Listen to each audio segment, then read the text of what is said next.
صدح باب مجتمع dhibaataad weyn bay ku hayaan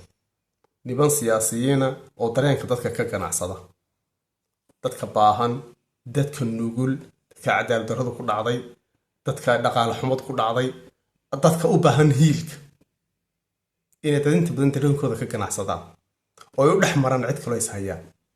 marka dadkaasi waxay u baahan yihiin iyagu cid xuquuqdooda sugta oo lillaahi ugu adeegta ama lillaahi ugu hiilisa qolada labaad waxa weeyaan waa qoliyo cimaamada qaatay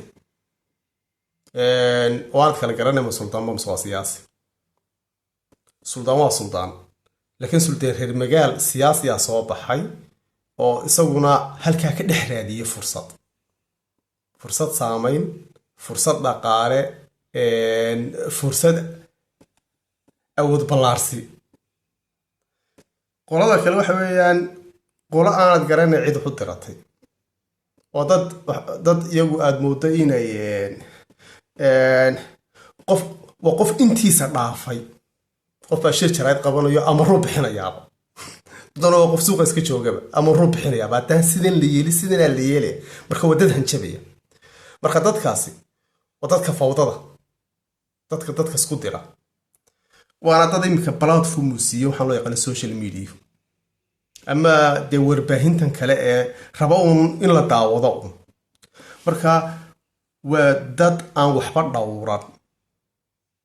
aan ilaahay aadama toona ka xisho kaliya uun raba in ay awood aanay lahayn ay yeeshaan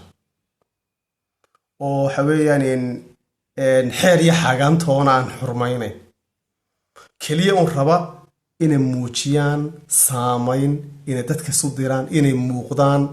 marka ama qofkaasi caanimaha raadiyo ama qofkaasi hadhow toolaha is yiraahdo mustaqbalka la yiraahdo waa qofkii la yaqaanay oo aqoon caanimadiisa si maal geliyo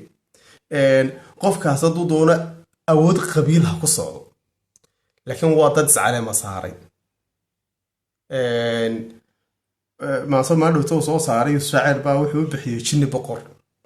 marka halkaas dadkaas waa jinni boqor oo dad cid diratay aanad garanay oo waxa weeyaan hanjabaya laabta garaacaya reeraha isku diraya reeraha madaxa isu geliya waa dadkii ahayd inay awood dowladeed wax ka qabato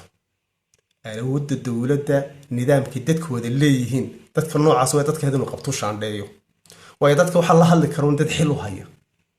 dadka waxa wuxuu sheegi kara dad xil u haya dadka waxa hagaya waa dadka xilka u haya laakiin dadka sokayo hara oo aad u soo badanayo halisa dadkaasina haddii aan dadka laga qaban mujtamac isku diraya waa dadkaan qabiilo oo dad magac qabiil marka bulshada si walba u saameeyay